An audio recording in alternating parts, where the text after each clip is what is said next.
add maps, so I gotta Okay. take you gotta a and a map. All right, Yeah. Chair Ginsburg, if you would like to call the meeting to order, please feel free. Okay, good evening and welcome to the Ward One Neighborhood Advisory Board meeting Monday, November 14, 2022. Can I get a roll call, please? Yes, sir, Ginsburg, Here. Daftari, Here. thank you. Kisevich, It's Margot, and sorry I'm not there in person, but I have COVID. Oh. I'm okay, I'm fine. thank you, Ross, Here. thank you, Shrimp, Here. Sterrett is absent at this time, Thiessen. Here. Wager, absent at this time, Warning House, absent at this time. Showing two vacancies, Councilmember Breckus present as liaison. And I'm actually attorney, chief innovation and experience officer, standing in for City of Reno staff tonight. I was calling, right? You do have a quorum, Mr. Chair, I apologize, thank No you. problem. We're good. I'm a little rusty, it's been a little while since I ran a meeting. We're gonna move on to item A2, public comment. This item is for either public comment on any action item or for any general public comment and is limited to no more than 3 minutes for each commentator. Do we have any public comment? Yeah, in the chat. Okay. We have Donna Keats would like to speak, Mr. Chairman. Okay, I think I'm there. I think, although I don't know what happened to my camera. Can you see me? No. See your name. See my name? Well, I don't know. I guess I didn't join with video on my end, but anyway, I noticed on your, I think it's B3 or B4 agenda item about update on notable projects. And I was wondering if you have any information about the Sierra Senior Care of Virginia Lake to be included in that. And if the answer is no, then I have a question about that. Which one did she say? B3, But what? notable. Sierra work. Senior Care, the PUD at Lakeside. Yeah, Donna, I'll mention that. Okay, all right. Is that all that you would like to speak about this evening? Yeah, I mean, I just wanted an update on that. What's changed since the last, I had one question about Sierra Senior Care, which was, I know they came to Ward 1 at one point after their public meeting, I think, or before, and then they elected to not present. So I wondered if they ever came back to Ward 1 after that and actually did a presentation. Does anybody recall a presentation would have been maybe in the summer? Which one is she? Sierra. Oh, the same one? PUD. Yeah, same one. They Yeah. said they would go back to the drawing board and revisit. Well, Yeah, but they didn't come back to Ward 1, I don't think. Agreed. yeah, they're on the planning commission agenda for this Wednesday. Is that Right. everyone's understanding? That's correct. I saw it on the. Yeah, so they are off to the planning commission. I have not read that staff report yet. But I will look on the calendar and make sure right now that it is. And yes, they did not come back. Okay, I just wanted to confirm because the staff report says that they did and they presented their updates, except I'm pretty sure they pulled themselves off that agenda. So I just wanted to, I'll find out. You know. We'll fact check that, and it does go to council, so I'll look into that for my own edification too. okay, thank you, Jenny, appreciate it. You bet. All right, thank you. Any other public comment?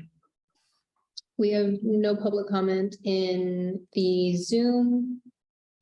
Do you want to make? Just quick point of clarification, the developments at the Red and the Reno Public Market, are those in Ward 1? Yes, yeah, actually, when I start my presentation, I'm gonna go over the map too with you guys, and Okay. because, yeah, but they were in the Ward 1 all along. Okay, Yeah. and I think it's the apartment complex going up next to the hub that's also in Ward 1? Yes, And that- yes, it okay, is. great. Any other public comment? We have none registered at this time. Audience members, if you'd like to speak, please let us know. Okay, with that, Mr. Chair, we have no public comment either in Zoom or in person. All right, then we're going to move on to item A3, approval of the agenda for tonight's meeting, November 14, 2022. Has everybody had a chance to review this? Yes. Yes. Just correct. we approve? All right, second motion. Make sure you say your name since there's no plates. Rhonda Tyson? Second, no. All right, all those in favor say aye. Aye. Anyone opposed? Hearing none, motion passes. Move on to item A4, council liaison report. Okay, well, we still don't have a liaison, remember, we missed October's meeting. And in September, Nick said goodbye to everyone. Do you remember? Yeah. You didn't say. So He did at that time, I can fill in if you'd like, if that's helpful. He didn't know he was moving on. That's correct. No, at that time, it wasn't determined. His offer Oh, okay. letter was coming. Okay, but- I thought, okay, well then, Nick is no longer a liaison, he's taken another job at the city, and the new liaison has not yet been hired to support the Ward One office. But should be soon, because I keep hearing that. In the meantime, we've got Ms. Turney and Mr. Guzman today helping out, and I'm very appreciative of them. And just want to remind them and the new person that we will need minutes prepared for the September meeting, because those weren't on the agenda. So we'll look for those in December. Other news of, staffish, not what I'm going to talk about on that on the agenda is, we have one new council member. I can't remember if we have two new council members. But in the last, since the summer, yes. So Ward 5 and Ward 3 have new council members. And unlike Ward 4, those saddle up to Ward 1. So, the election is still being held for Ward 4. And we might have a new council member for that. We'll know on Friday when we canvass the vote. So, so those are some of the things that going on at the council level. The council, and I can't remember if I told you this, but the council did decide to send down a charter bill to the legislature that meets every other year to reverse a law, which has not yet gone into effect, to have the at-large position be a 6th ward. And if that passes and goes through the legislature and the governor signs it, then we won't have a change. But the plan right now is to redistrict again next year for the Ward 6. So Ward 1 would shrink up a little bit because you have a new Ward 6 on there. And that's something I support for our growing city. It's a defined responsibility then for the at-large member who doesn't have refined duties right now, doesn't get the constituent calls that I get. But we will see, and I'll keep you up to date. The council usually used to do a strategic workshop in the first part of the year. We haven't done one in, I think, 3 years. Because even with our new city manager and the pandemic and everything, but I can't see how we can't be going into doing a strategic workshop here in January or so with 2, possibly 3 new council members. A new council member's going to want to put their footprint on the strategic workshop. So that would be a special meeting of the council. We'll let you know. I was supposed to hear last week on some financials coming in to the city, but I have not heard. Property tax hits twice a year, and then C-tax hits every month. And so we have a budget, and you're supposed to be reported out how we're doing to budget. And I think the last one I heard, which was probably the June, it was down a little bit, which you don't want to way under budget, because then you're not leaving money on the table for the council to, budget, and you have to, move it around. But you don't want to miss budget either. You can miss it 1 month. I mean, all of you are in business now. You can miss it 1 month and then make it up for other months, but you really do want to be there. And seeing all these corporate layoffs, outside of, I'm sure they're impacting, our workforce here, but all these tech and corporate layoff news right now really makes me feel like 2008, and our volatility of our economy here is always a big focus to me as someone who lived through the Great Recession and saw what it did to our economy here. And especially since we've taken on debt, we've really enlarged our staff numbers in the last budget, the last 2 budgets in particular, taken on debt in the last year for general fund. And then also we've got, we closed up some very generous bargaining agreements And then those follow to the unrepresented. So we really did, step up to the table with our labor force, which is our, biggest line item from the general fund. But also our employees are our most important asset. But it's ominous to me. The federal money's in there. Council has not been convened to make a decision on how to spend the last bit of that federal money. We'll see. We hope the landscape in DC is that money does not get yanked in any way. I could see ways where it could, definitely. In a split environment up there, over there. Even though we've got the money in the bank, I think you'll start to see that they could find ways to, supplant it over to this grant or that grant if they want to pull back some of that money. We will see. It's thing. And then I'll just mention the last thing is the sewer bills do go up 7.1% this last hike. I've received a lot of complaints and concerns about that.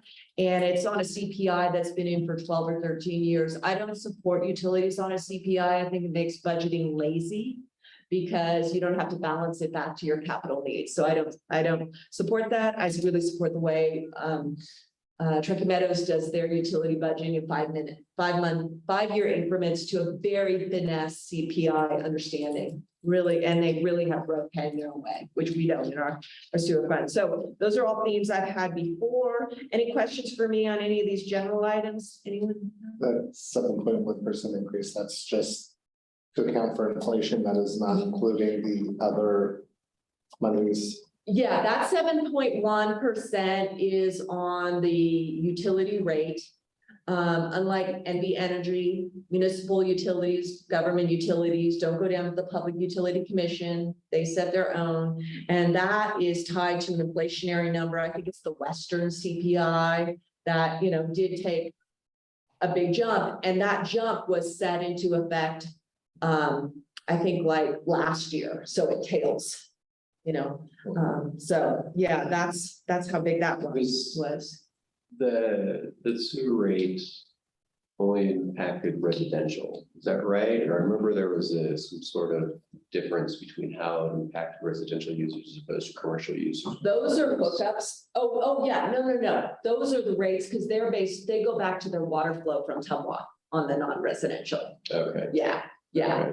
So, yeah, that's how that works. That's not a particularly inequitable, So if it's based on Setup. flow rate, then Yeah. it's the hookups that I'm thinking of. now the hookups, a whole nother thing. Last Thursday, there was a workshop. Night before a holiday, but it was, a workshop that our Public Works Department had on the sewer rate hookup fee issue. And you can probably go back on the website and watch that if you're interested. It's gonna be coming to the council in January, but just to let you know, I've been on the council for 10 years and the sewer rates have CPI'd every single year. This was being the biggest jump, although actually the first 2 years there were 7 and 8% jumps because they were catch-ups and then it went CPI. So really we have 1 year of 8. So sewer rates are probably up around 45 or 50% since in a decade, when you compound. Yeah. The hookups of development are at 20. I've been under the impression they were 2012 numbers, they're 2014 numbers. So when you hear growth plays its own way, that has not been true for Reno sewer utility in terms of growth in a time when we've been in a tremendous growth boom of both warehousing and multifamily. Yeah. So, okay, well, that's about that. Staff? Anybody else have any questions for Jane? Seeing none, we'll move on to item 8.5, staff liaison. As, excuse me, Councilmember Breckus noted, my name is Ashley Turney. I'm Chief Innovation and Experience Officer. I oversee the Council Support Division.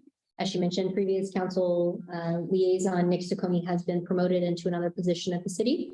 We're very excited for his opportunity, and that creates a little bit of movement around our team. And we actually have had 3 of the liaisons have been promoted in the span of about a month. So Nick's last day in his position was October 26th. We have extended some offers to new folks, and we're excited to bring the team fully staffed again. Hopefully in the next month or so, everybody will be in and onboarded. So you will be meeting the new liaisons in the month of December for your December nap. Once they are in, they'll be scheduled with council member to ensure that services are continued. During this time, if you would please reach out if you have questions, something you would have sent to Nick beforehand, please send it to scheduling@reno.gov. We do have a team of folks that support that email account to ensure that services are being provided to all council members. So I have a question. Yes, sir. What did Nick get promoted to? He's now the legislative relations program manager. So he will be taking on our legislative platform down in Carson City, as well as helping managing our federal relationships. Program management, that's good stuff. It's a good opportunity for him. So we're excited for him to move into that spot. He's a super sharp guy. Anybody else have any questions? All right. We're going to move on to the business items. Thank you for the report.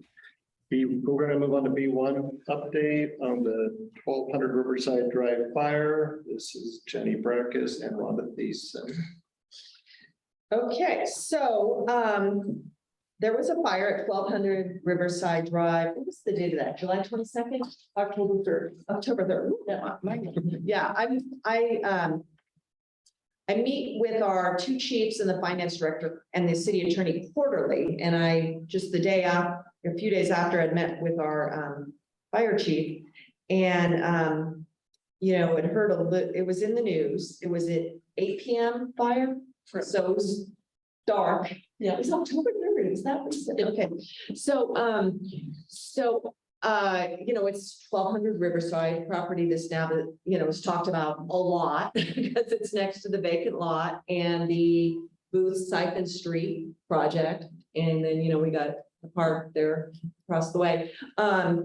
And I had heard that it was isolated to one unit, one 12-story unit. And, okay, but month or so went on and, heard from Rhonda, who's, I'll let her say her piece and tell me if I'm speaking out of school, said that, and I've known her as the president of the condominium association there for, since you've been around in the neighborhood, on the NAB and before. And that while the fire was isolated to one unit, there was substantial damage to the entire tower and water damage. And with insurers and just people's own interests, they wanted to get a copy of the fire report, which she came to public comment the other day and discussed, what's going on, let the council know what's going on with this damage and the need to have this report, homeowners insurance and adjusters and all. And she did get a copy. I was supposed to meet with the chief today. He canceled on me. But I did get a copy of the report today and read it. It's not entirely understandable to me to understand that sort of report of that level. But the fire does raise some issues and some concerns about, the displacement of 23 people. 23 people are out of their homes right now because of a contained to one unit fire. And this is a high-rise condition. And we know we're a high-rise town. I've always said that Reno is more of a high-rise city than you would think of a city of 300,000 because we did a lot of casino building at one point in time. And, when costs were not when that industry was able to afford those high costs, we're really at most a 6-story, when you get above, get into steel concrete, town. But we've got this little island of high rises, mostly casinos, some of which have converted over, and a few other odds and ends like hers, and I'll let her explain a little bit more specific. But particularly with Harris converting, we've got the Kimpton project that I'll mention later on. So we do have lodging that's high rise, and we do have just a few residential high rises.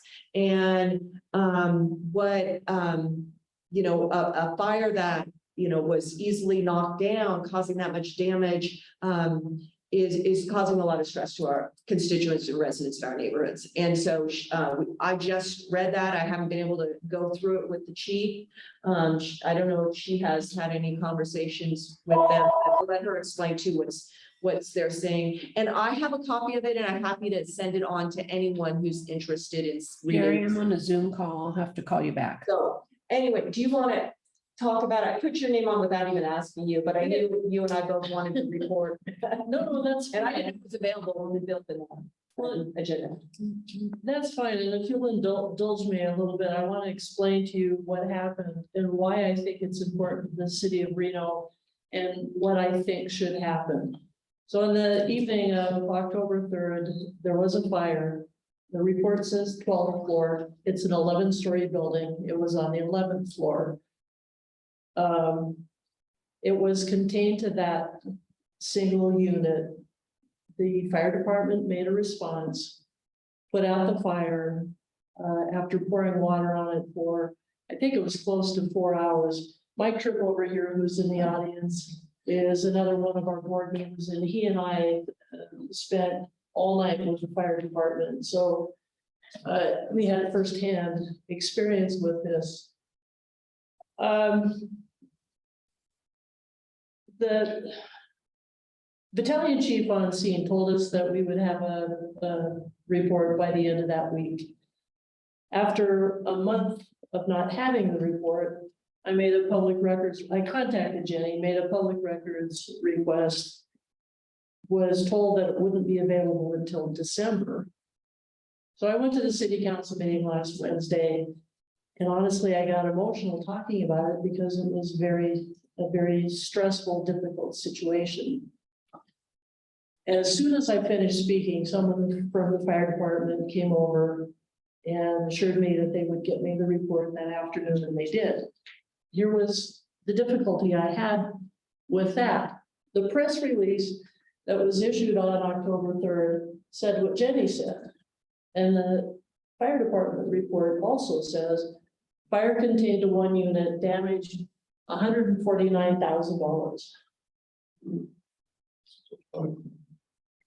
We probably spent that overnight in the salvage operation. Wow.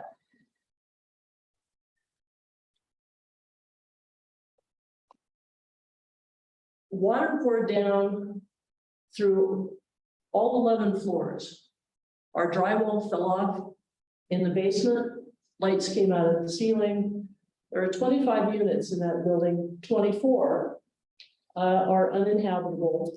Only one escaped damage. I'm one of those. I spent the first 2 weeks in my apartment with 8 industrial fans blowing 24/7. They continued to blow for more than 3 weeks, trying to get things dried out. Our initial cost for drying out the building is $750,000. The water poured down our elevator shaft because there was no salvage operation to dam off the elevators from exposure. So the elevators what did they cost us, Mike? $750,000 2 years ago? Yeah. Were fried. Our costs for rebuilding are huge because everything has to go up and down one narrow staircase. It will be months before the elevators are rebuilt. Every common area hallway has had the floor ripped out. They've started on our 11th floor. They've gotten down to the 10th floor. Everything is being taken down to the studs, including in my apartment. After 2 weeks, I was finally able to find housing elsewhere. We're also a complex that has a lot of elderly people. So we had people trying to go up and down 6, 7, 8, 9 flights of stairs on a daily basis until we all got essentially evicted because they had to do asbestos mitigation based on the age of our building.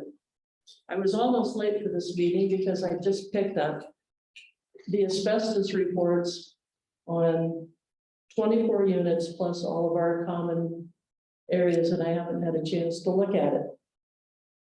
They aren't even scheduled to get to my apartment, 5 floors below where the fire was. Until December, when they'll rip it down to the studs. So I have no idea how long I will be displaced or my neighbors will be displaced. I'm telling you this not because it's a poor me story.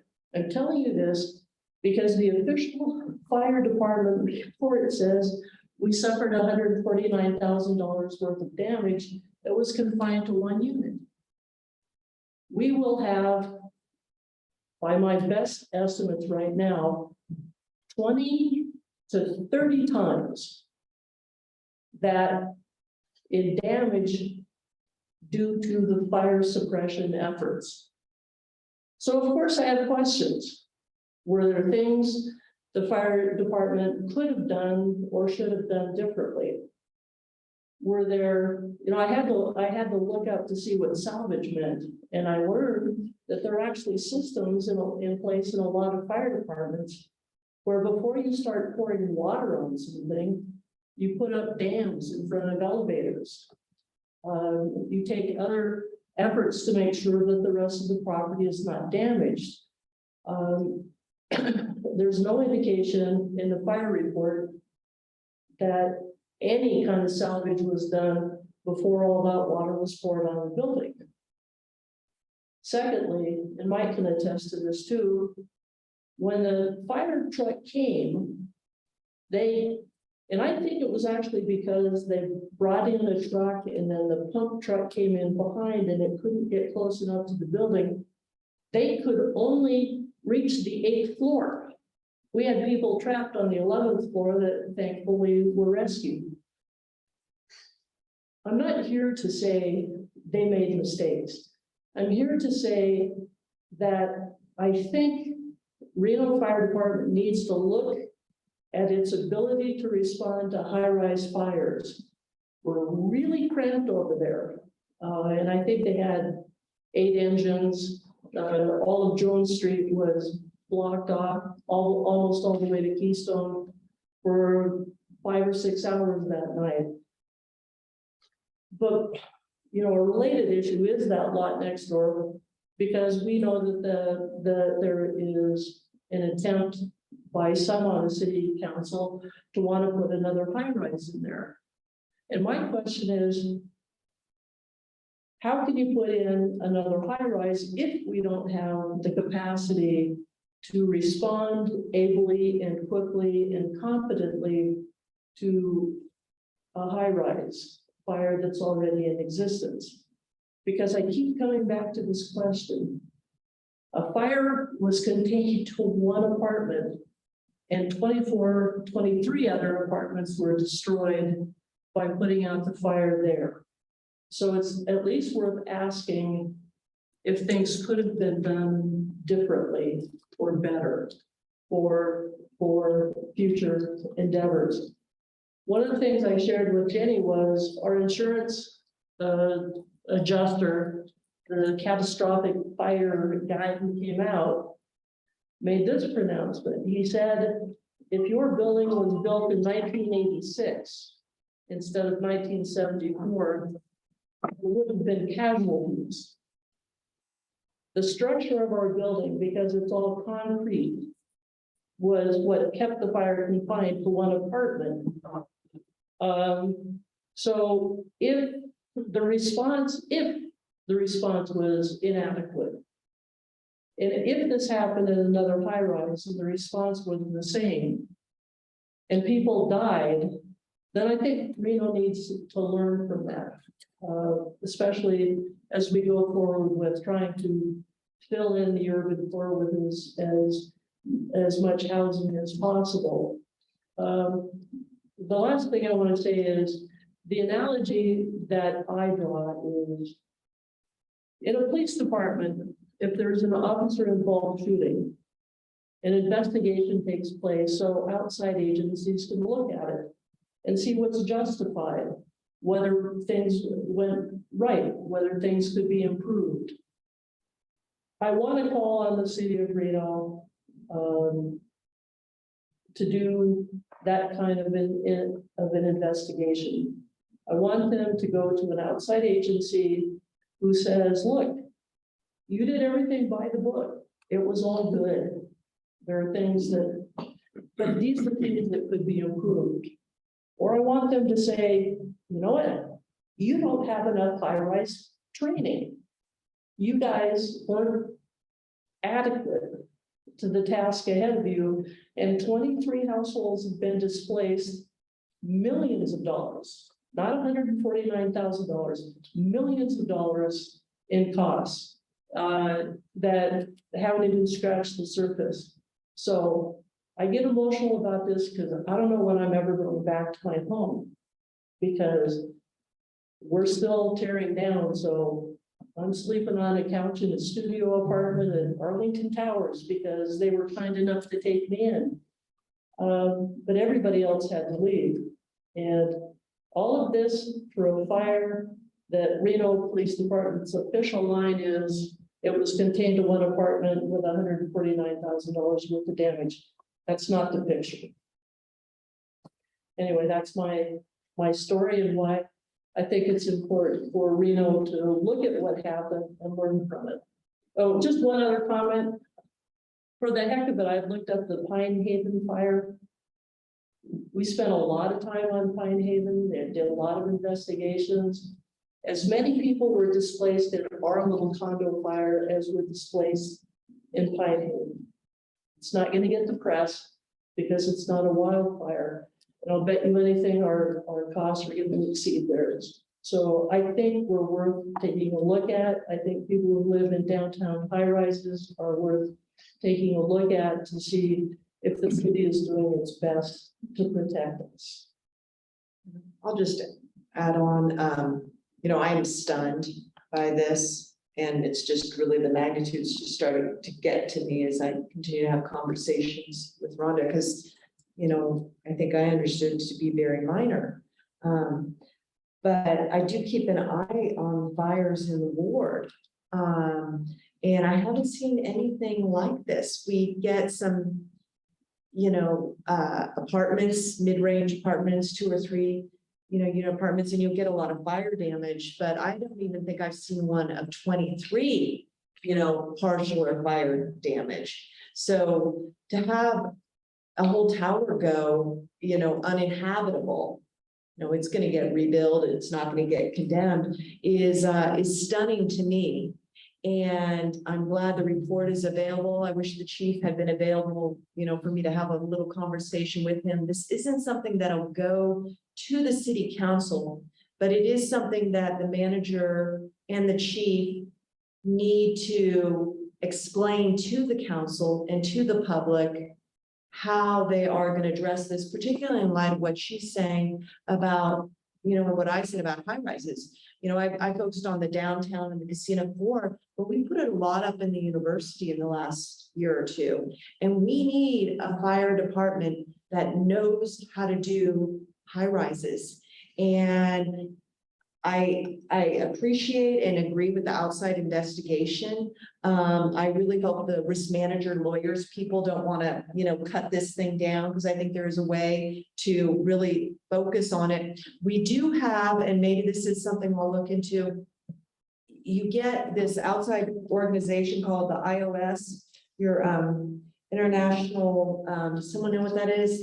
Your rating, you know, it's kind of an outside. iOS scale, yeah. Yeah, iOS. Efficiency of Yeah, operations. yeah. Now they are an outside group that comes in and periodically rates your city and region. I think 4 is great, 3 is okay. Below that, you're hurting. Now I've heard, you know, good and bad things about them kind of being a scheme or whatever, but if they are an outside agency coming through and looking, I think this will have to be absolutely brought to their attention. But really, I hope Reno will do a complete operational review on this. And there are some things in that report that I could decipher that I would like answered. But anyway, I'm really glad we're having an advisory board to be able to have a forum to discuss this, so it is of a record.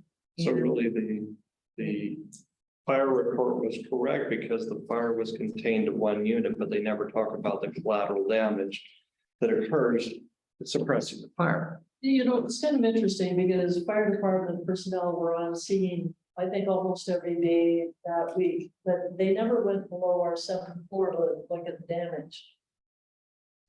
And they knew even at that time that all of those floors were damaged, but it was all the way down into our basement.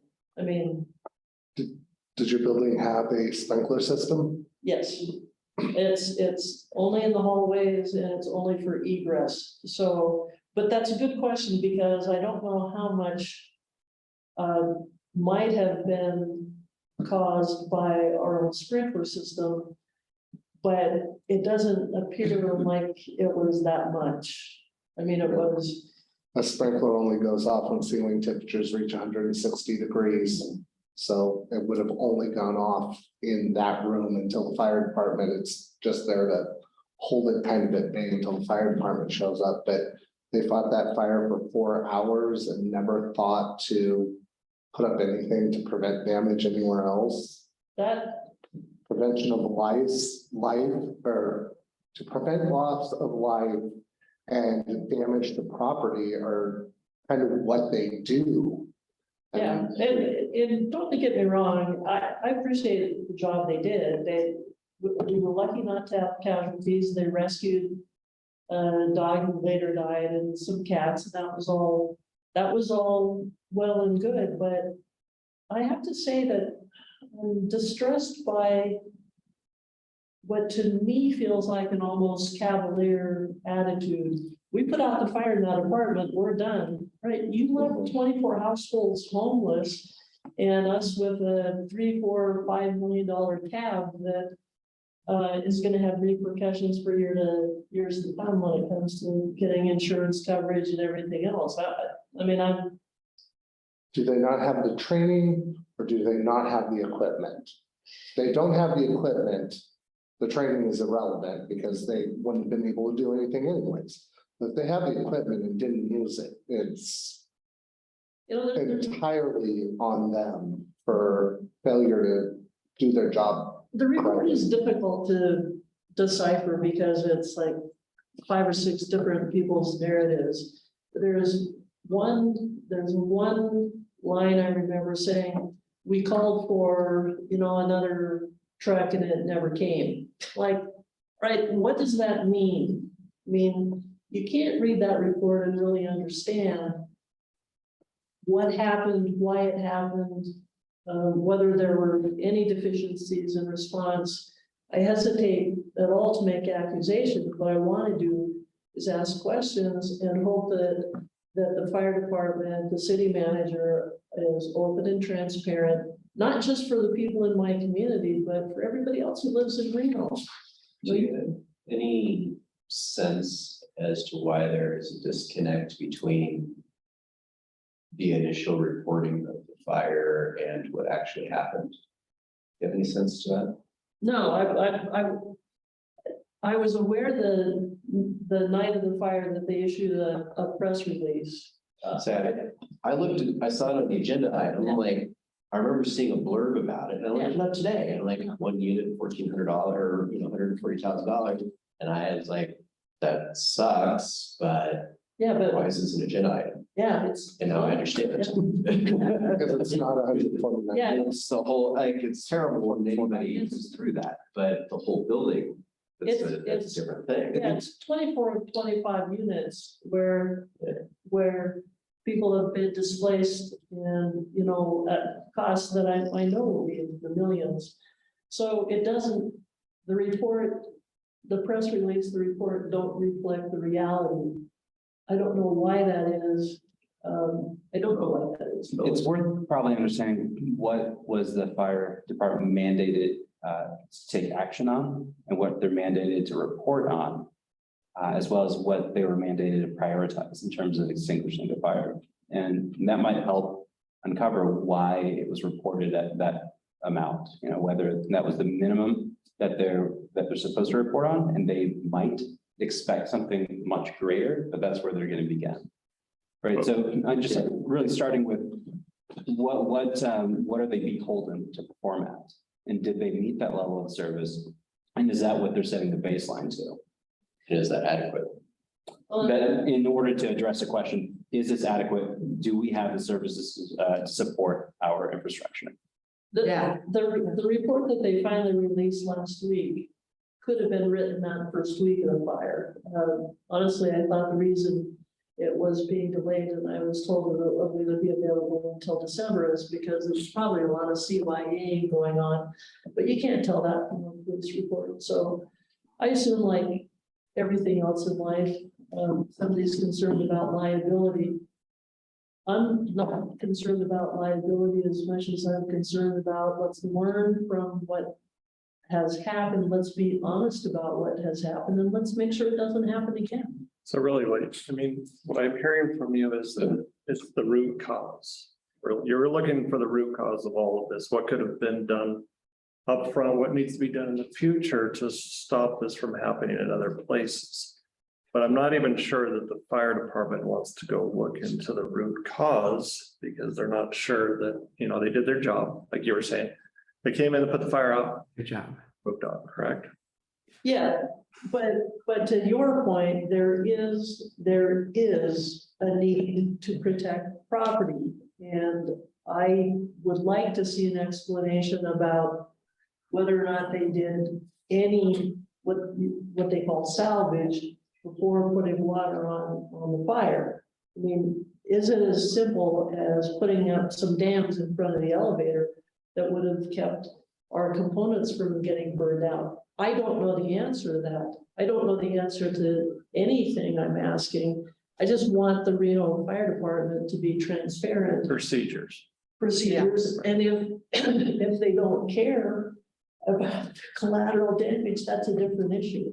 All right, so Margot has a question. Yeah, no, I have a comment. As a former trial lawyer, I think you need to have an independent investigation. I don't know who would do that, but it might even be important for the homeowners to hire somebody to figure this out because there are fire experts out there. And I think that this is disgusting because I just assumed it was one unit and life went on until tonight. And I find this absolutely abhorrent. And I think there needs to be an independent investigation of the fire department. And the other question is, I don't know who pays for the damages on something like this. It should be the city of Reno. Yeah, but right now our association master insurance policy is covering everything other than certain betterments in units and. Yeah, but there's going to be, houses that there'll be a because- subrogation case. They're not going to hold the bag. The insurance company are probably helping you, but they're not going to hold the bag. Right. Yeah, and, you know, I think we can move on, but I learned enough on the Pine Haven about how these matters deal with when there's third liability, and there's a whole lot of experience on that. See PG&E and probably, and I don't know for a fact, but even here, the utility here, because I did talk to someone who knows her insurance world, works in the insurance world, and she said a homeowner may never even know if their insurance company worked it out with the utility company, you know, so they do take that other path. But I think we're a public body, you know, we're sitting here, I'm sitting here as a council member, we're sitting here neighborhood people. We need to make sure we've got good service responses adequate to the job that has to be done. And I think we're going to continue to have this conversation here. And we'll see, you know, I'll be talking about it in City Hall too. I appreciate it. Just bring it up so that they can improve. All right, thank you. Thanks for sharing. Sorry for. Sympathy To go to all of your neighbors. Oh, his apartment's fine. He's in You're the one lucky guy. We have two different buildings. Oh, okay. I was gonna say you're the one.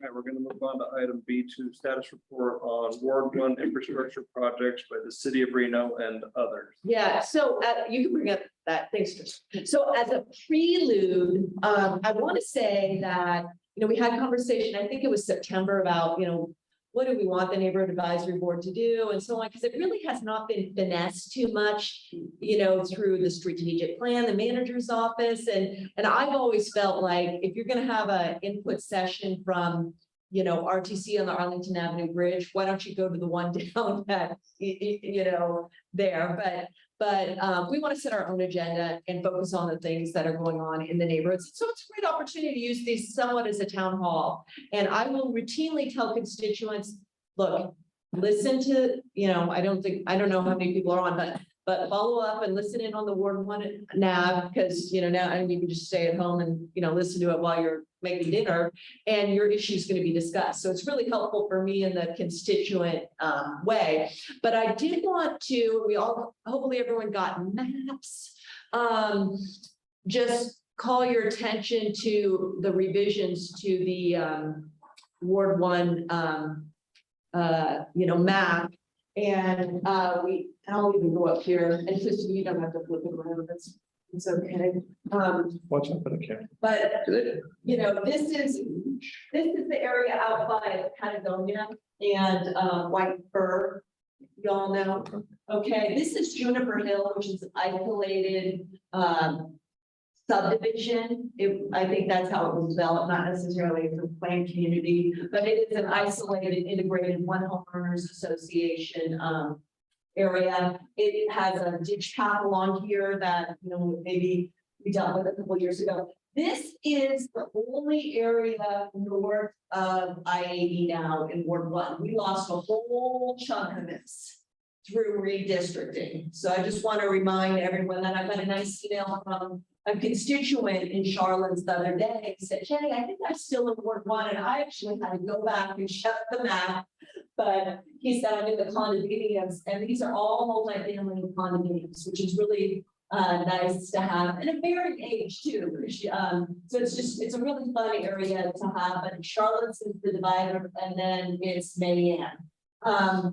This is, we call this the bluffs just because there's not a whole lot of development up there, but there's development potential there at Robb Drive. There's that land above the truck bluff that's getting raided or mined in some way. But there's a few little developments off here in West 4th Street.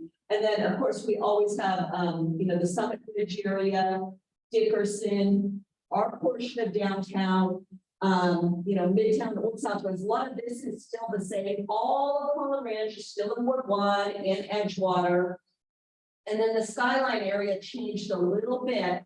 One area that has moved into Ward 1 is that area around the golf course and more Dam Boulevard area. And around the golf course, I'm starting to hear from those folks over on Greensboro Drive, where they have a 25-person sleepaway Airbnb on the market in an old estate.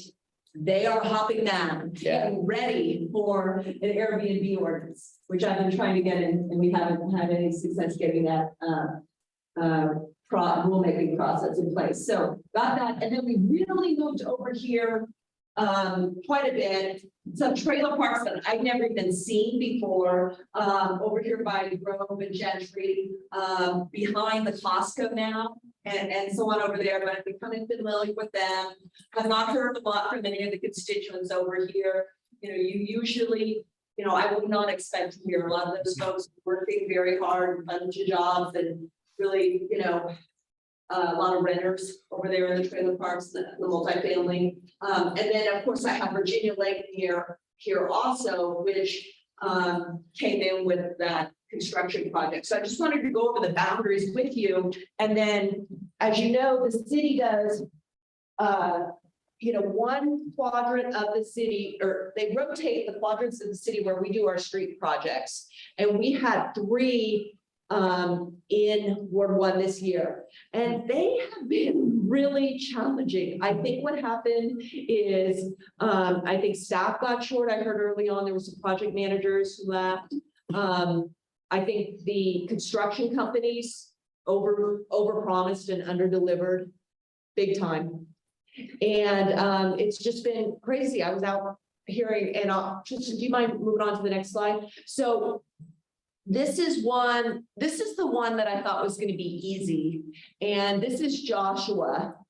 And yeah, I got a call. He didn't leave his phone number. I met him earlier in the summer. That one really became a grade problem because And this is right to the west of Swope Middle School. I looked at it the other day and I didn't see too much of a problem, but everyone's driveways got like the first panel back, with the grade redone.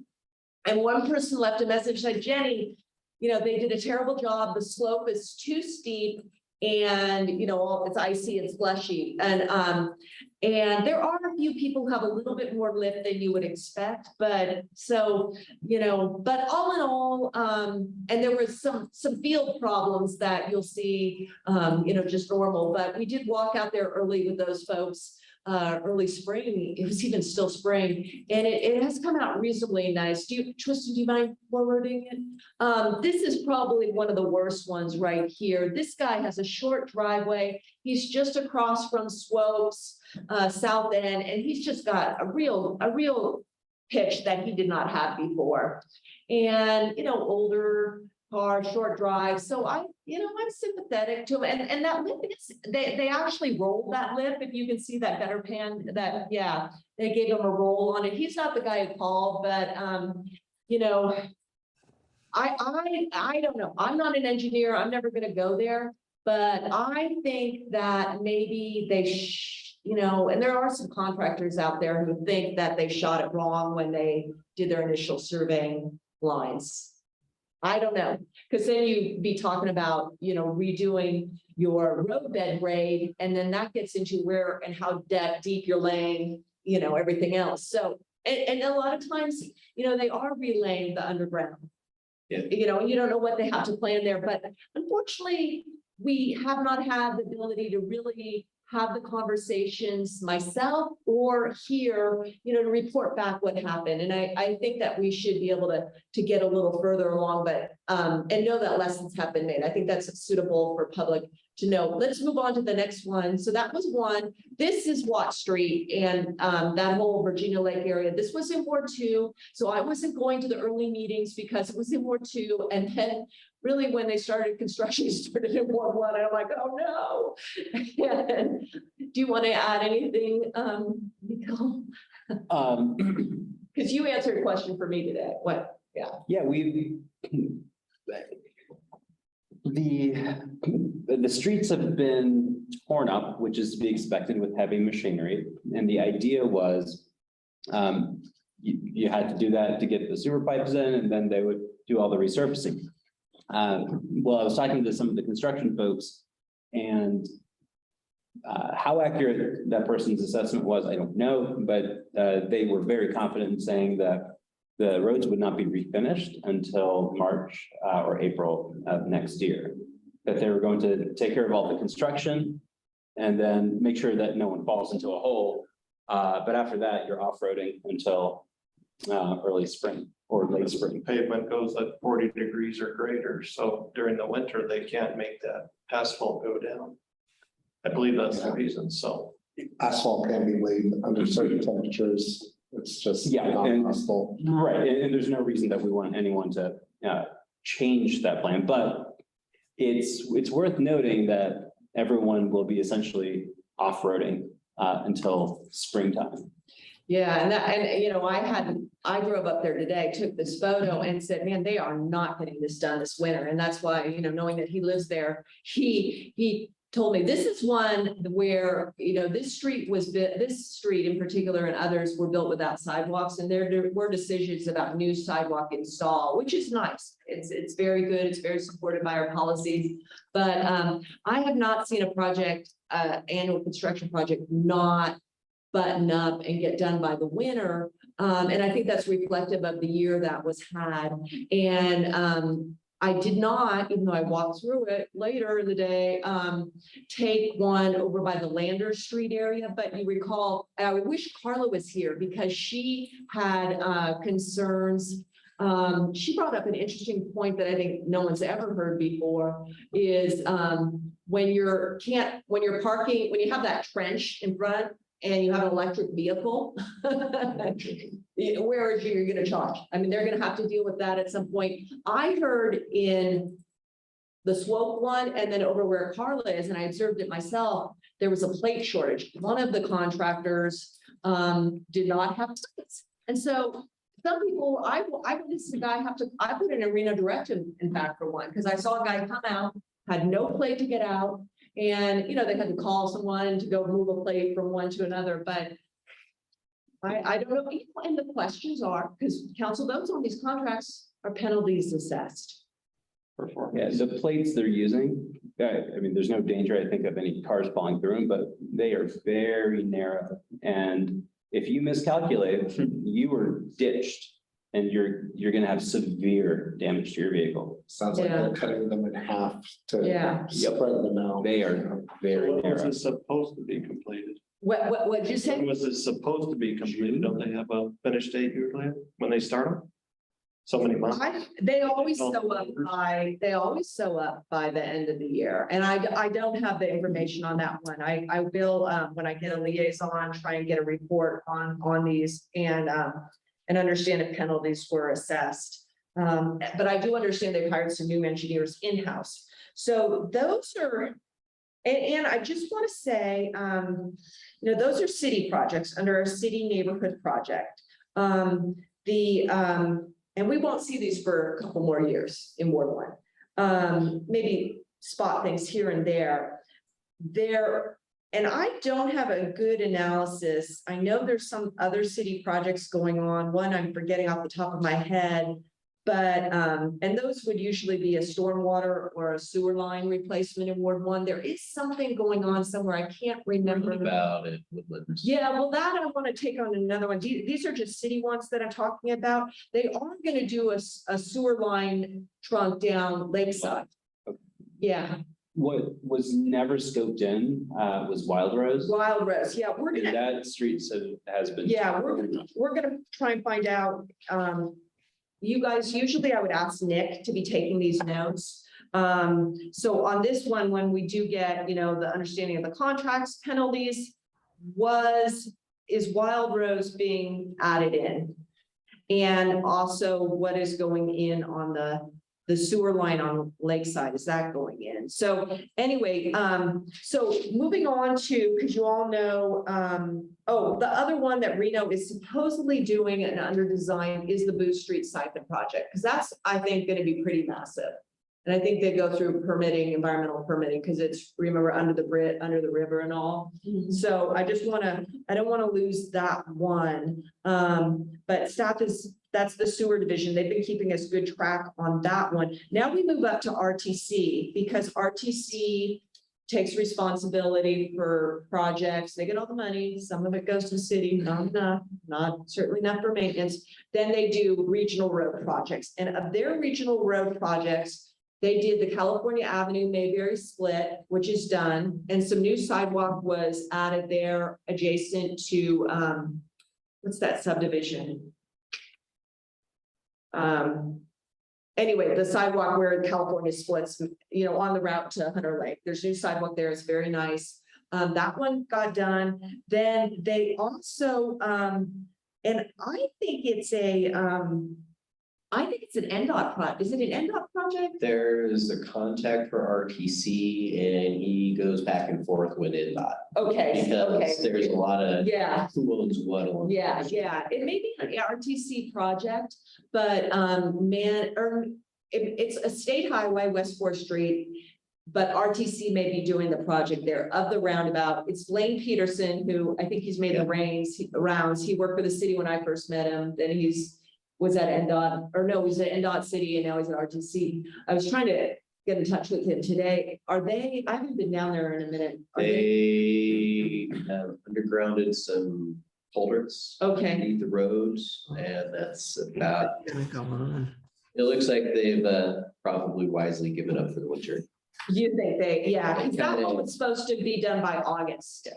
So there's that. Okay, yeah. And then, hey, Tristan, can you bring up the RTC website? I want to show people, and I would like to bring RTC back to keep an eye on their RTC Washoe, on their project planning, because they have a lot of lead time, but their budget is really where it goes up. Let's go to No, okay, scroll down to the draft study for results right there. They just are in review right now. Comment period on a study for McCarran Loop, which we all know goes through Ward 1. So I'll be looking at that. I'll be asking the manager what, comments the city of Reno is giving into that.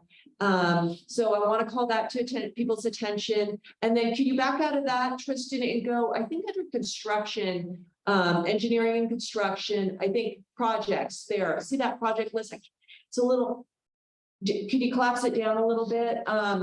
Okay. California Avenue at Newlands Terrace rehabilitation. That one is kind of fallen off the timeline. See, they show the last time they updated it, and then they tell you when post update October 31, 2022, but it is slipped in a construction time frame to 2024. So that's one that we need to have on our mind. And then Tristan, can you go back and bring up the Arlington Avenue Bridge one? That one, and they've been here before us. I think if you scroll down, it'll come up again. If you scroll down. There you go. Oh, okay, there, that one is slipped, and I'm very surprised about that because I thought that was getting recipient of some federal relief infrastructure money. But I was very surprised to see that it slipped to a 25 construction season. I thought it was going to come earlier than that. But I would like a rundown of what RTC is doing in terms of see their construction 25, 26. I thought it got front loaded, and this was just posted, this month. So RTC does a lot of slipping. They have a 5-member board, and I don't sit on the board, and they really move around their money by projects, very political. And and bridges are eligible for a lot of different funding. And I don't see on there the Keystone Avenue Bridge design, which I thought was on design too. So those are the Ward 1 ones up to date right now that, I think we need to keep a constant understanding of where these are at any given time, the public inputs, and the schedule. Because if it's getting knocked down, something else is getting knocked ahead of it. And if you're not, I've seen in the years I've been on a bias toward new road building versus rehabilitation and maintenance. The last thing is there was an article in the paper about, and this is Reno, which is an online news source, about the mobility project. I would encourage you all to read it. This is Reno. Looking and waiting for an update at council on that issue. But that has some mobility features in Ward 1, because they also went on a north-south, an east-west connector on West Fifth Street. I don't know if you've seen going down to like St. Mary's there. Yeah. I got yelled at for parking in a bicycle lane because I didn't understand it was a bicycle lane. Yeah, It is. I wrote, yeah. But It came out my wife's street. It was like, why did you park? But one project that is slipped completely off of RTC's list, and no one at the city is advocating it for it but me, is when South Virginia Street was done, there was a decision by the council to not put on a bike lanes on there. And Forest Street was always going to be, which is a very silly street because it's about less than a mile long and to get in. So one way, which is like the craziest street. And yeah. And it was always going to have a 2-way cycle track itself. Yeah. Which is really just a striping issue. I think that would be very helpful to everyone involved, but that one has fallen off too. So Anyway, very creative over there. yeah, I know. So anyway, that's it on infrastructure projects. I am happy to keep this on. The first iteration of the NAV, we had this on every single time. And I think when we get our new liaison and I start working with that person on the agendas, we'll keep on those, because I don't want to lose track of some of these. But if there's any other infrastructure projects that people know about or have questions about in the ward, do let me know, particularly the expanded ward area too. What is the role of this ward's NAB for the mobility project? Yeah, the mobility project in that it is a thing. But I guess it was a thing because, no, it's not really a thing because it was just something the manager did. Because the council issued a contract, the council voted to do the Center Street. And then all of a sudden we hear, and Mrs. Reno article says it's not happening. And then the manager brought a contract for this placemaking, Virginia Street, but that was still in process. So the mobility study was just done. It was not a council directive. It was not a council vote. It was a study or what would you say, a test run. It didn't go to the council. No. So this manager has run the city, has a lot of executive authority, and that's something he did. I was not apprised of it. I didn't take a vote on it. I think, and this gets back to the strategic workshop needs, that what the city really is lacking, and I'll get to on some of the code complaints, is a neighborhood traffic calming approach to deal with spot improvements too, because those are the number one constituent concern that all boards, hear, those in, abandoned cars. But anyway, so that, no role. And really, I'm waiting to hear more about it. I think it was kind of an odd one to just all of a sudden wake up and have that going on. Yeah, because it's in our ward, but it doesn't. Yeah, well, only a portion of it, because a lot of it was on Virginia Street and we're over on Arlington. Mhm. But the West Fifth Street part, are we? Yeah, bring up the map. Yeah. But, downtown, I mean, everyone needs to be focused on downtown. Yeah, Because if it was on Center Street, that would have been in Ward 3. yeah, But yeah. now that it's being evaluated for Virginia, that's in our ward, right? But no, it was the stretch of Virginia from, It's from like first. From first to First fifth. yeah. Fifth, yeah. But there was an east-west, a West Fifth Street component It's too. that whole pacemaking Yeah. thing, though. The Yeah. pacemaking thing Yeah. goes from like Yeah. Midtown up to like 15th or Yeah. something. Which is So, part of it. yeah. But I mean, it has become controversial, obviously, if you read that article. And I would hope that the council would have some discussion on that, but they haven't. So there was that. And I'll try and, really, a lot of the Ward 1 infrastructure issues are also, winter preparedness is always a really big issue, making sure that all of the, and Public Works has gotten much better on that. But the storm drain cleaning, the leaf sweeping, those are also very big operational issues for Ward 1 infrastructure. But moving on to the development projects, Are we moving on the agenda? Or are we moving on? yeah, to B3, yeah. Okay, well, I have a question. Oh, okay, yeah, go Does ahead. anybody else have? Yeah. Yeah, Item. actually, you mentioned the Keystone Bridge had fallen off. Where are we? I on need that? to check on that. I need a briefing on that. Will you guys write that down? The Keystone Avenue Bridge, it has slipped.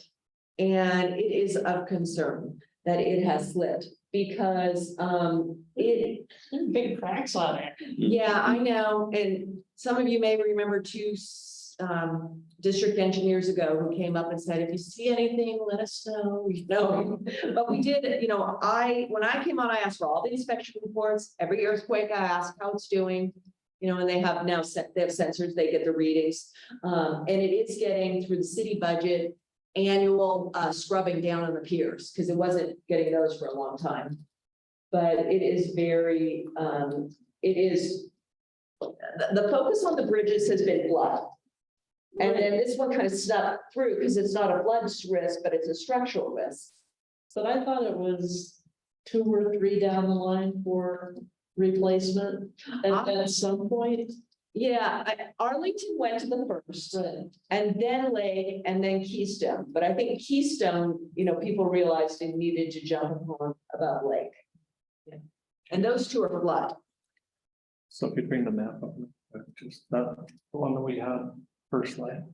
Mm. I just want to point out something. What's the next slide? Oh, I just wanted to point this out. I think I brought it up before, that it's not Juniper Hill, it's Juniper Ridge. oh, shoot. Juniper Hill's down there. Yeah, Juniper Hills, the unincorporated. Oh, shoot. Sorry. I thought Nick changed that. You guys- Next time. I know, but I. So let's blame him.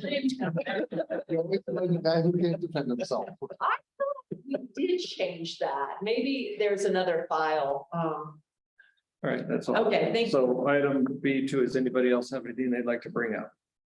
We're gonna move on to item B3, update on notable Ward 1 Okay. projects Okay. approved and in progress, including development agreements. Yeah, and because the planning commission, with the redo of the code, the administrator has so much authority now. Not necessarily something administrators who are seasoned always want, but then the planning commission has certain delegated powers, and then of course the council. And sometimes they're overlapping between the business license authority and the zoning authority, and the land use regulating authority. I pulled this out just because it's kind of an interesting one. This is one that was on our council agenda a couple weeks ago, or last week, I guess it was. For the issuance of a business license. There's certain business licenses that the council issues. And they're called privilege, and liquor is one. And this is a liquor store across from Reno High. Basically a car Used to across. be a bank, right? It used to be a bank. Used to be Dairy Queen before that. I do not know that. When I was a- And it's right across from the Keystone Avenue Bridge, more or less. And after the bank went out during the Great Recession, they went to the planning commission when I was a candidate for council in 2012. And then they came through for the privilege license. And I went, wow, planning commission issued, I knew it, they had a privilege, a conditional use permit, a special use permit for a liquor store across from the high school. That's interesting. And liquor is sold at the 7-Eleven and the CVS around the corner. But anyway, when you have a special use permit, and now they're called conditional use permits, those run with the property, not the owner. And One Market went out in July out of business that I knew about. And someone wants to come in now and wants to renew that special use permit and use that approval. Well, one of the approval conditions are that you build to plans. Well, the plans certainly do require landscaping, and I don't see any landscaping there. I'm sure there's something about a trash enclosure, because I see a trash enclosure just taking up a parking lot. And then the other one is you have to maintain the permit, and the permit's been expired for 6 months, 5 months, so this is gonna be a discussion in 2 weeks at the council. It's not a big pressing issue. It's just something routine that I wanted to bring up. Plus I walked by there the other day on my way to look at the SWOT project. So there was that. There's also, there was an article in the RGJ last week. The RGJ is not the best reporting outlet these days and hard to get to, but about Jacobs, which is always, is a big project and everyone always have noticed. And it is in litigation, and I did not know, because I had heard otherwise before, that litigation is holding up that development agreement from being signed and fully executed. Before I had heard that it was some analysis on some delegating powers to the manager to count some credits. But I think in that the manager, what Thornley was cited in saying that there was litigation with a group called Scenic Nevada, and that's why Jacobs development the development agreement is not held up. But they certainly have a lot of rights outside of the development agreement to move forward with things. And I think they are putting a new private parking lot to serve their development on the public parking lot that the council sold to them right across from the Catholic Church there.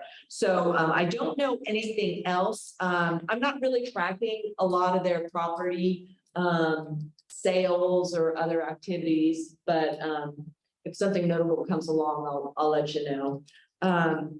Then Mayberry Meadows. or not Mayberry Meadows. Yeah, we are calling it Mayberry Meadows. The corner of McCarran and Mayberry, where the Christie Collin House is. They built an office building, even though it's zoned open space and historic designation. They came through to the historic commission to look, that only has an authority on the exterior of buildings. And one of the new office buildings, they were looking at it in terms of its historic nature, which is interesting because usually you don't look at new buildings for historic nature. Because they're planning on asking to amend this administrative approval that they got before to change it to a restaurant. And the administrator will be issuing a separate determination on that. And I just wanted to let people know, because it's very controversial. And I would presume that some people in that Mayberry Meadows area will be getting notices. Because the administrator, even though it's not going to hearing, lets out notices, but that will be expanding that use and activity there. So that's going on. And then I'm glad you brought up Red and Shoppers Square. I don't have any information there. I'm just like everyone else watching it and rooting for them.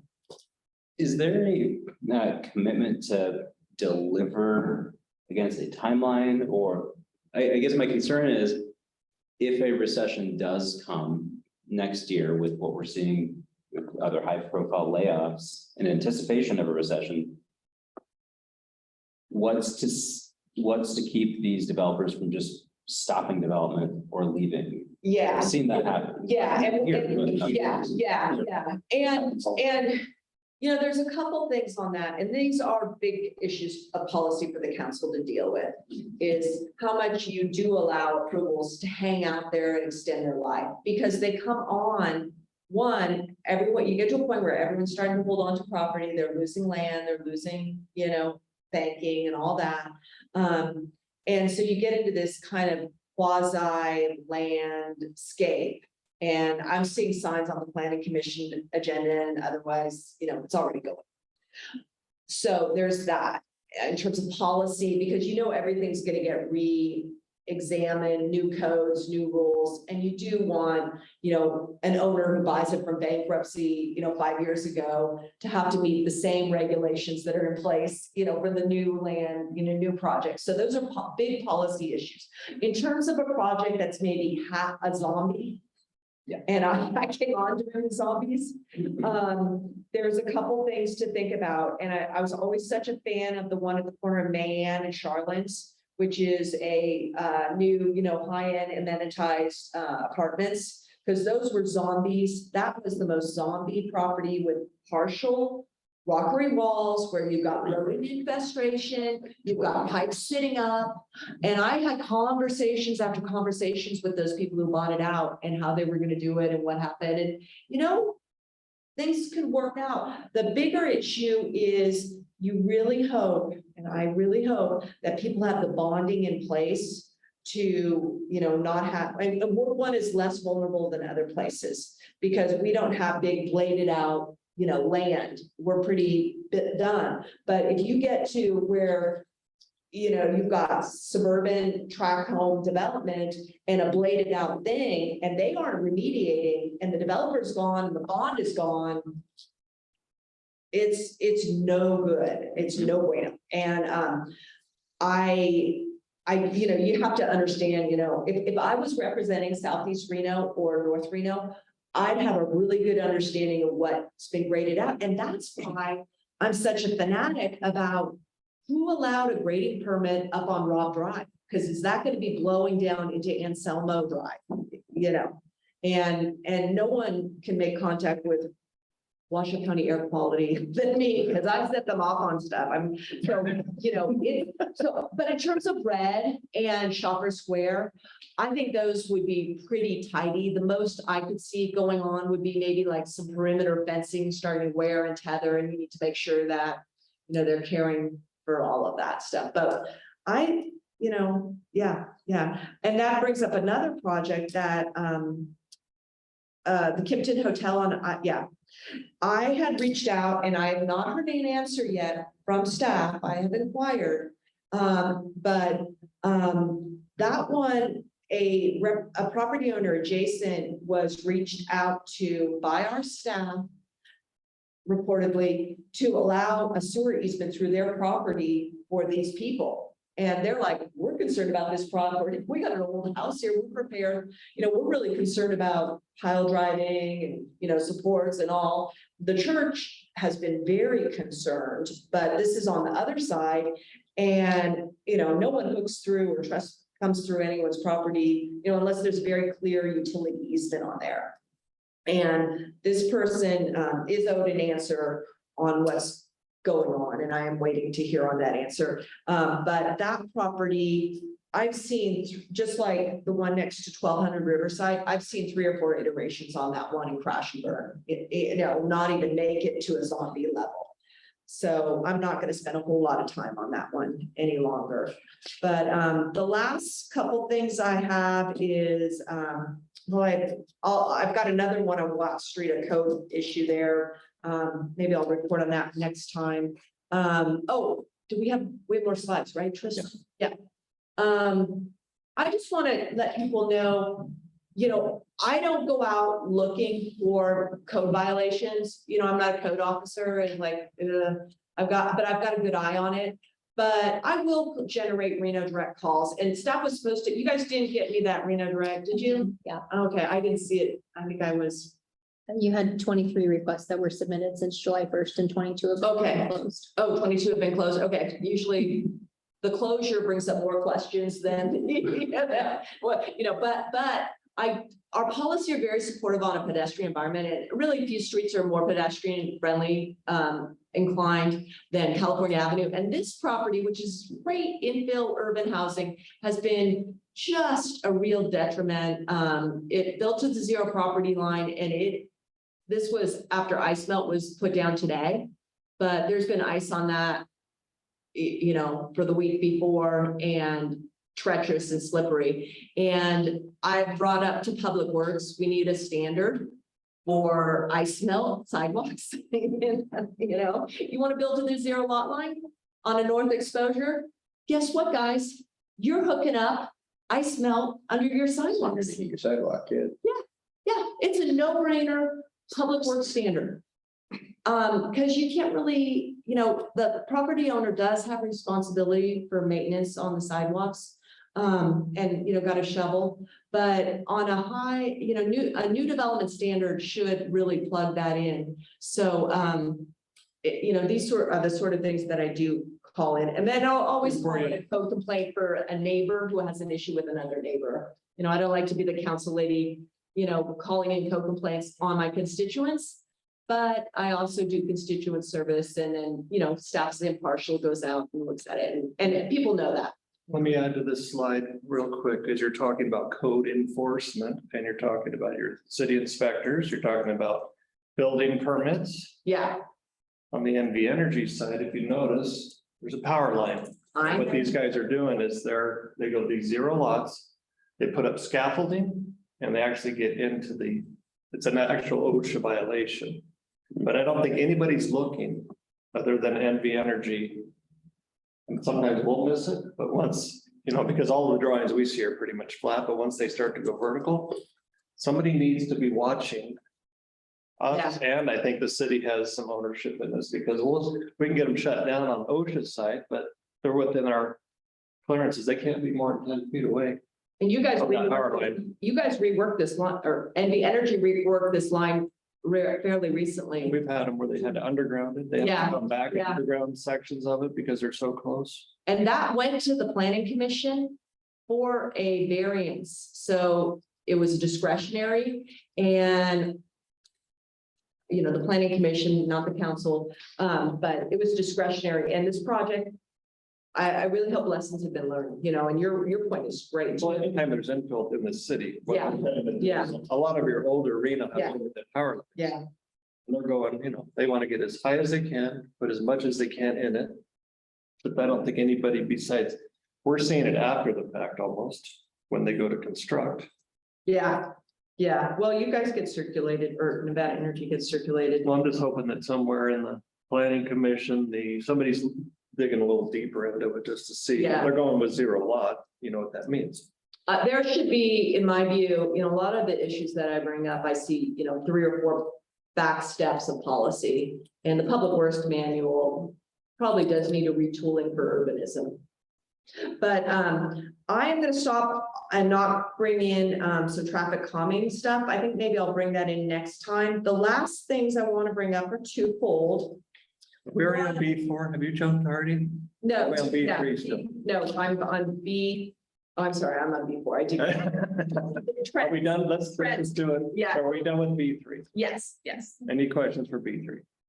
Okay, now we'll move on to item B4, update our current trends code complaints in Ward 1 neighborhoods. Dickerson Road is an area that has also been, on the project need for a street project because there's been a lot of growth there down toward the end town, toward the Oxbow, and I think there's more development potential. And it has fallen off again. Unfortunately, that's what, a growing, sprawling city does, is it really pushes road demands out to where people want to build warehouses and new subdivisions, and older areas don't get rebuilt if you don't have the right policy focus.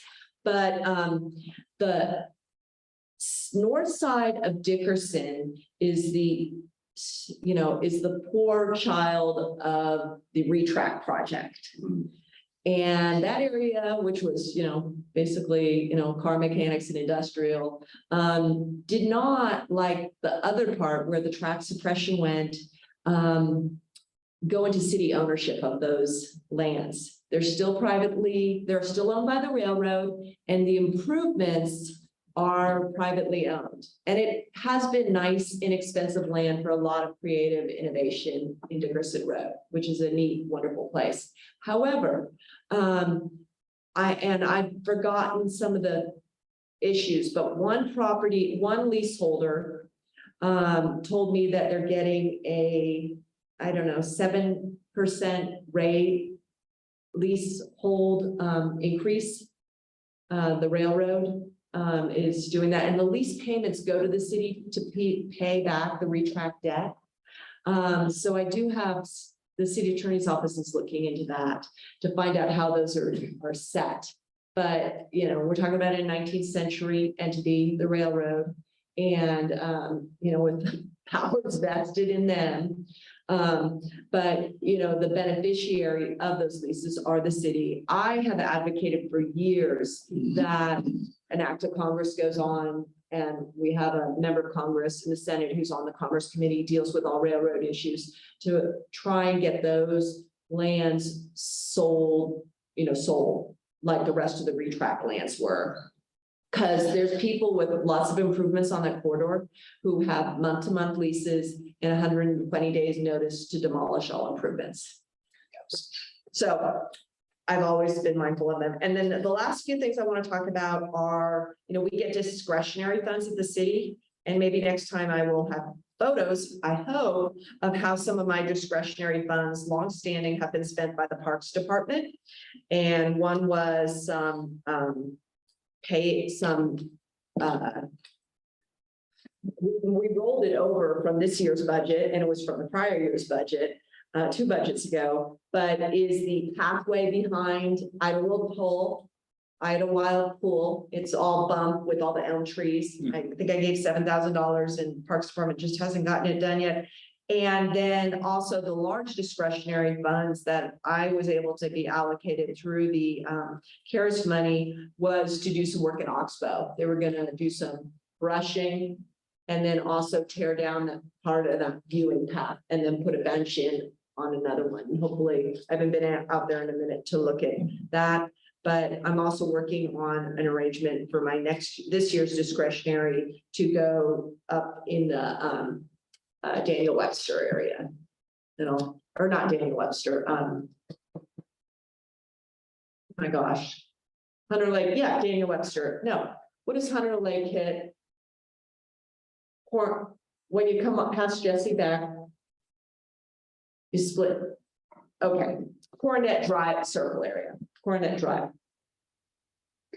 So I'll fill you in on that project more. And that's about all I have. If anyone wants anything more updated next meeting, do let me know. Oh, and Dawn is probably still on.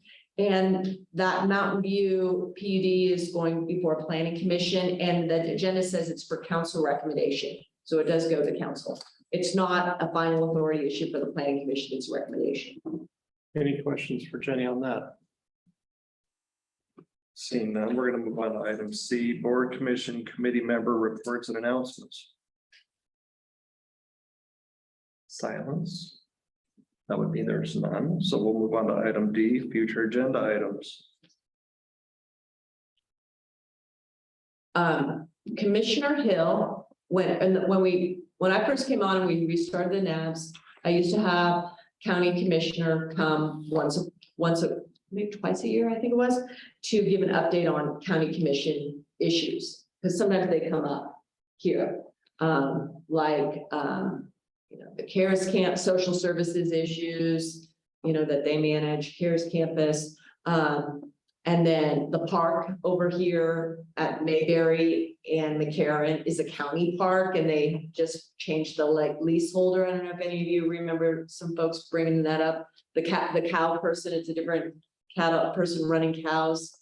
And then there were also some cows that would loose up on Skyview. Up off of Cashel. I just on top of Pine Haven, there's a bunch of cows. Yeah, they came from unincorporated Washoe County into Reno neighborhoods. So I've given her the opportunity to come, twice a year and give an update on county issues. And I'm hopeful she'll come at our next meeting. And then I wouldn't mind getting RTC to somehow come on the agenda and just tell us what's in the planning, what's in the construction in Ward 1, even if it's just spot improvements. Signal stuff. And then do you guys remember? Someone sent me a notice and said, do you want to have the, do you want to have this meeting? And I said, yes, we did, because we skipped and we have a lot of stuff to catch up on. But they told me in that email, what is going on in December? Do you remember that? December was the discussion. There are no development items that are scheduled for that meeting, but it was mostly a conversation with you and this body. If you'd like to meet, we get near the holidays, and that's usually when things kind of slow down In December. in December. No, but I So thought Reno PD was coming to give their quarterly report. they have it scheduled, but I don't know the lieutenant yet. Yeah. So they're tentative. Yeah. Yeah, I'd like to have that. And actually, I would like to have a meeting.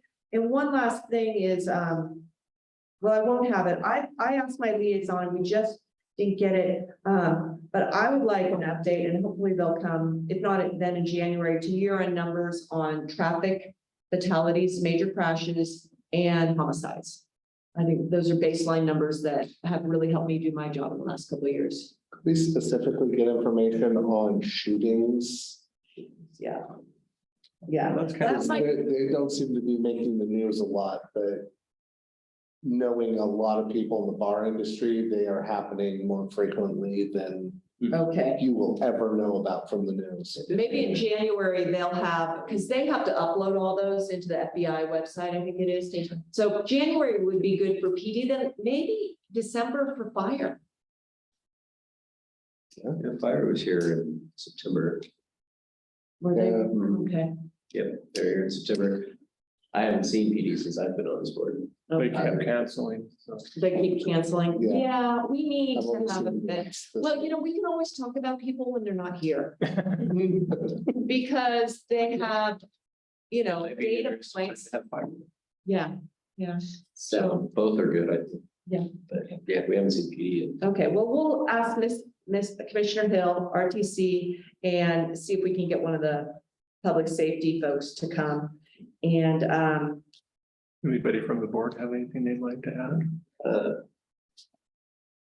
maybe just an educational thing for me, but something that is always a curious thing for me is the end of Rock Drive up there, where there's this grading stuff going on. yeah, Whatever yeah. it is up Okay, I'll put that, there. And That's a perpetual question. I know it's kind of like one of those, well, it depends types of answers. It's I a think. cluster foxtrot. What I'm concerned about is that it gets away from everybody's visibility, and then something happens there that is perhaps not the best. I think didn't someone come and present on that? Yes. Yes, I can give an update on that and I'll put it under major projects. And also the update on some of the issues that we didn't have answers for today, like are they, when are they gonna get Watt Street, All right. I had previously asked about the bird scooters. Oh, They're maybe staff conflict. had something on that. I did ask on that and was told that they were going to be, it was premature. It was like a 6-month contract and they were has that 6 month happened yet? We haven't hit the full 6 months from implementation because from the time that it came forward to council based off of when the fleets were actually dispersed. We haven't Okay. hit that full rollout. Okay, yeah, so we got, Would it be possible for me to just get a copy of the contract? oh, yes, Yep, that's publicly available. Yeah. It's on the council meeting portal, so we can make sure you get a copy of it. yeah. Any other future agenda item? The senior housing development on near Virginia Lake. Yeah, You mentioned that you'll have, they are going to be presenting something on Wednesday planning commission. at Planning Commission. Yeah, do you know how to look at planning commission agendas? Only under. Huh? Gov. You saw it on I the get it. agenda, right? I get the, Yeah, I don't want to be the only person who's, confirmed, but yeah, it's gonna be at planning commission, I noticed. At their next meeting, which I presume is this Wednesday. Do you two have any knowledge on this? I don't have any updates on that, no. So our next meeting is January or December, what is it, the 11th? Feeling almost It, like it may or may not be, well, you would be scheduled for Monday, December 12th. December 12th. it, sometimes after planning commission, those go right to city council. So it is possible the manager is not sending out this 3 months calendar any longer, so I know what's coming down. But based upon my experience, that case, if it goes on Wednesday, it could be coming to council before the end of the year. And what does that mean? Like The final approval. so the approval might happen. The approval or the denial, the request. And the council meets in December on the 7th and the 14th of this month. they've already been to us. Right, they've already been here, they talked about the Yeah. project, Yeah, Well, we had concerns and then. They don't necessarily have to come back to us. They're moving now through the. yeah. What's weird about it is you're right, they're probably not beholden to come back. However, their statement was that they would go back to the drawing board, given just all the feedback they received. And Yeah. to go to city council and seek approval or denial without coming back to anyone, just like, if that's what they're able to do, then I get it, but it just seems like. Duplicitous. I love that you bring that up because it's kind of like something I brought up in the last meeting. We had it, and it had to do with the two-way communication between the NAB and the council in some way. yeah, There's a form we can fill out as a NAB member or whatever, saying yes or no. or whatever. Comment forms. Yeah, but if somebody says, yes, I'm going to come back to the NAB. And the NAB sits here, and does have a comment and discussion about something. I think you probably do a wonderful job of getting that information to the council, but there's so much moving so many times in so many ways. Maybe it's appropriate. But our comments will go to the planning commission, Maybe. we'll then read them and then that's. Maybe it's, where I'm going with it is maybe it's better to have something structurally amongst the city, between the NAB to the various Yeah. departments where the NAB is touching, saying, hey, here's what happened in the NAB, and you should be aware. Because I don't think that always happens. yeah. I'll focus on this one because, sometimes we have clocks, but sometimes it is at the discretion of staff when they feel an agenda is ready. And if someone made a representation, they'd be coming back here, not following through. That is problematic. Ashley, did you have something you wanted to add? Trying not to butt in as it's not my role. One of the things is that Councilmember Breakfast does a very good job of relaying as the liaison from this board to the greater body. And this board is advisory. There's no legal requirement for a developer to come before NABS or any other public body. That's been something that has been a practice as a courtesy in order to ensure that NAB comments are received. However, you do have that right as a member of the public to also submit those when they go to planning commission and again to council. But just to kind of reiterate is that there are statutory requirements on the time frame from which applications are submitted through the planning department and when they have to come forward. So we don't have the option to require a developer to come. Right. So that's just one thing for procedural components. Thank you. The concern is, does the advisory board have any teeth? Or is it just kind of like developer can say whatever they want, get feedback, but what difference does it make? Right? And if that's the case, like, I understand, but there's not enough clarity on what the roles are and what the impact really is from an advisory perspective. Because at that point, it seems like a developer can foster goodwill and really just have a different agenda altogether. So the idea is, to build Reno in the right direction also requires trust from the community. Trust from the community to the developers and vice versa. And that seems to be eroding. So, if that's the case, it's not going to be changed, before Wednesday. I understand that. But this is kind of a systemic concern about the direction of Reno and the kind of growth that the city should be fostering. Things like Jacobs and the lawsuit between the SPCA and the concrete makers might not have occurred or have been mitigated had there been better mechanisms in place. And specifically, Ward 1 has a pretty large footprint on the heart of Reno. Not that it's any more or less important than any other ward, but the city is kind of at an inflection point of how it's going to grow. And if the purpose of advisory boards is really just to be a surface level, we said some words to you all, get lost kind of thing, then every advisory board should be made aware that there is really no purpose so that changes can be made.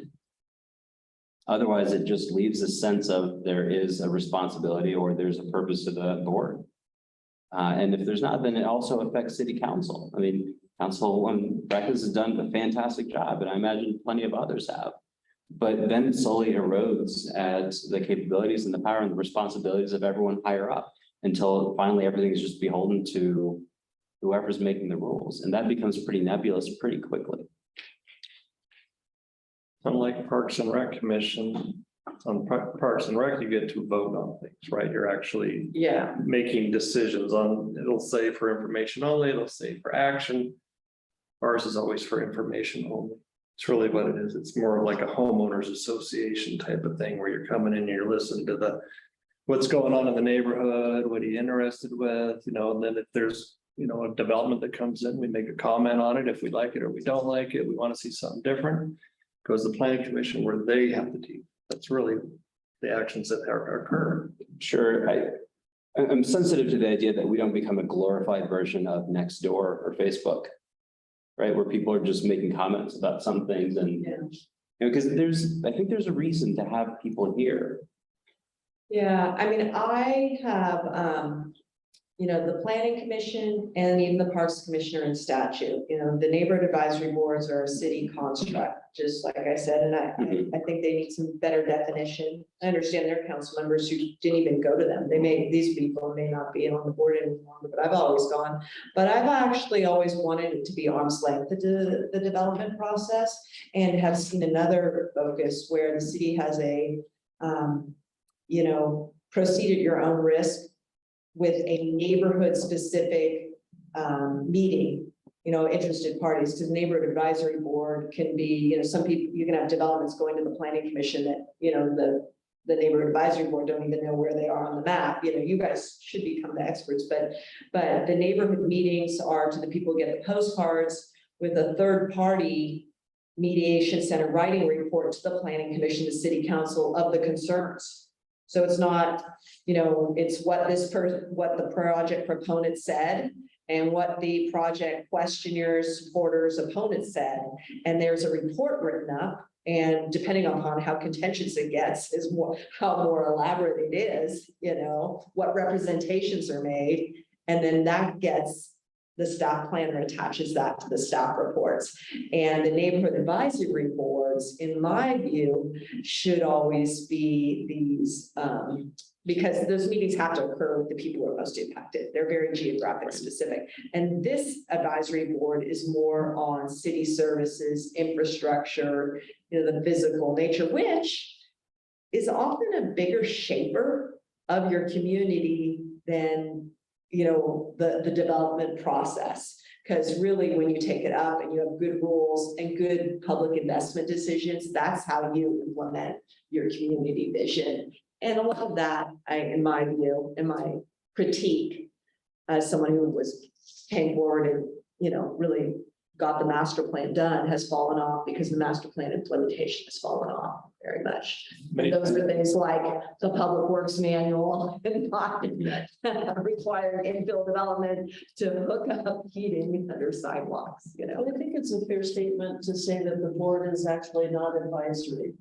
It's fair, I believe it's a fair Yeah. statement to say that individuals sitting on the board hear some things that may allow them as individuals to make comments, public comments that go for whatever effect they might have, but we actually don't advise anybody. And I think a simple cure for that, I mean, I'm sure it's more complicated than that, is if one of these developers come in, or whatever the issue is on our agenda, they do their presentation, we ask our questions, why not take an advisory vote?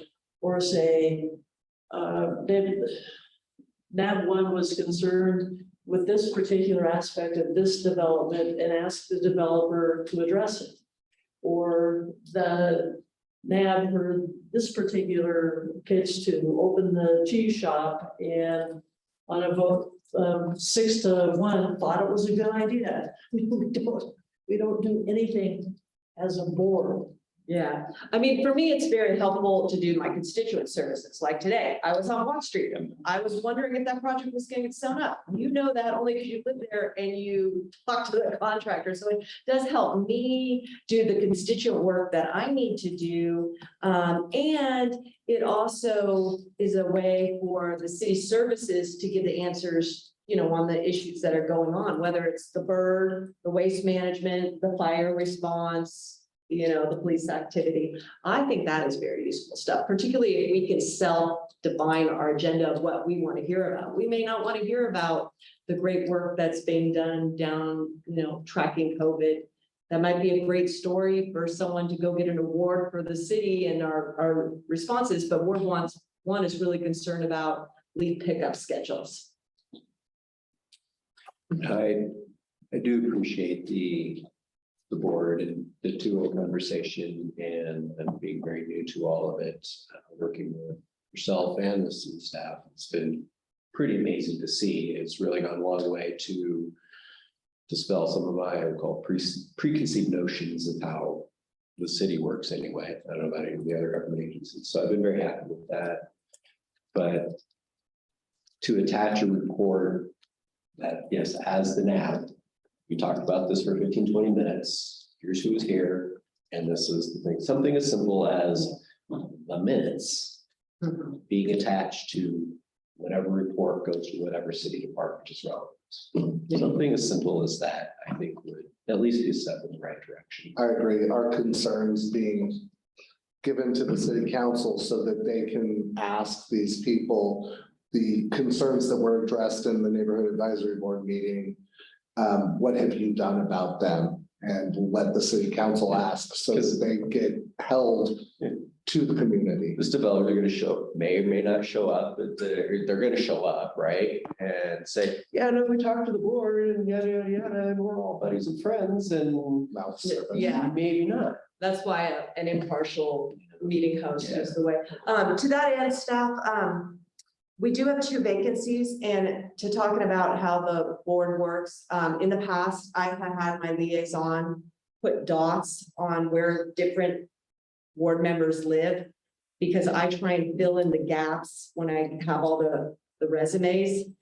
You know, and I've told people who want to apply, I really try and plug in the holes. It doesn't help me if everyone's from the same little quadrant. So if someone could get to that and then show me the agendas, I'll be with, or show me the resumes, I'll be ready to fill those soon. I was kind of holding off till we kind of got our head around, you know, how we were going to continue.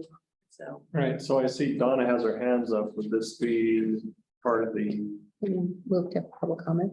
are we going to, is that what she's questioning? That's what I meant. Correct, yes. All right, so let's move on to public comment. Item E. Donna? Hi, thanks for coming back to me. I had a couple of things to say a couple of times when you said, does anybody have anything to say? Only, even though my hand was up for like 40 minutes, I kept like yelling at you saying, yes, yes, yes, I do. Yes, I do. So I was, and the chat's disabled. So I'm just wondering, it's a frustrating thing for me because I can't seem to make contact with the board when I come to these meetings. So I was wondering if perhaps you could enable the chat from time to time. And my screen, it shows it as disabled. So I can't even type in there to say my hand is already up, been up, you know, hi, what about me? And so I get frustrated and I lose the thread and I don't know, that's a little bit of a, okay, so now there's some up, but now I'm speaking, correct? I mean, I think you're hearing me speak. Yeah, we're hearing you speak. Okay, so, all right, so on the Sierra Senior Care thing, which this other gentleman was just talking about, it's a pretty huge thing, and I don't believe that those developers came back to Ward 1. So Jenny said she would check. I believe they pulled when they were on the agenda. And I also don't think it's a good idea for this like going forward thing, because as you're all aware, we have 2 appointed council people and 1 new appointed PC person, and they're all kind of sitting on the same side of the line there. So nobody's going to listen to these old projects about anything. And I think that's kind of a problem that you guys have talked about this several times, about getting anyone to hear you and how to make that happen. So if on Ward 2, I don't know that that's true either. I mean, there's a lot of wink and nod and agreement and discussion. That's a great idea. We'll change it before we come back. But yeah, maybe, but maybe not, because maybe it doesn't seem like a good idea next week. So it doesn't always happen either there. So when in the way back years when our elected representatives were a little more interested in the code and in serving the public, I think the boards really did have a good solid function and people really did pay attention to. And I think that partly the reason that that's gotten lost is, it's a shame to say that, yeah, well, now we have to get it into statute because nobody will listen to us, but that is kind of the way it is. Council really doesn't want to hear from the public, and some of the planning commissioners listen and discuss your points, but most of them don't really care because they don't really care. So it is a problem. And if you guys come up with anything, I will happily help you work on it, of making it happen, because I think it's super important. And I'm really interested in a lot of the things that Ward 1 talks about the infrastructure issues, because living in the old part of town, it is a big problem, and all of the massive developments and high density coming in, it's an even bigger problem. And I think those things, somebody said, is what shapes the city. So anyway, I know I'm probably running over for 3 minutes, but anyway, if you could find a way so that if I come, people who are sitting around waiting to be recognized can get recognized online, it would be helpful, because it's pretty frustrating because you blew right through the whole development project thing without coming back to the Virginia Lake Park problem until somebody else did. So and that's what I'm sitting around all night listening for. So thank you for your time tonight and speaking up. So I didn't actually see your hand up, so all right. oh, it's been up for an hour. Sorry about that, and thanks for your comments. And anybody else have any public comment? Oh, I got 2 back here. So for the record, just state your name. My name is Judy Rott, and I actually live over Wise Swope. I have previously applied to be part of this board, so I'm going to actually make my first meeting. I have attempted in the past, in July, there wasn't a meeting. I came up and I never found anything on the city's website saying it wasn't happening. So my request is that if there's going to be a skipped month for whatever reason, that the city publicizes it as much as they do, there is a meeting. For those who do try to attend. And it sounds like I'll be applying for the board again, since there's 2 vacant seats.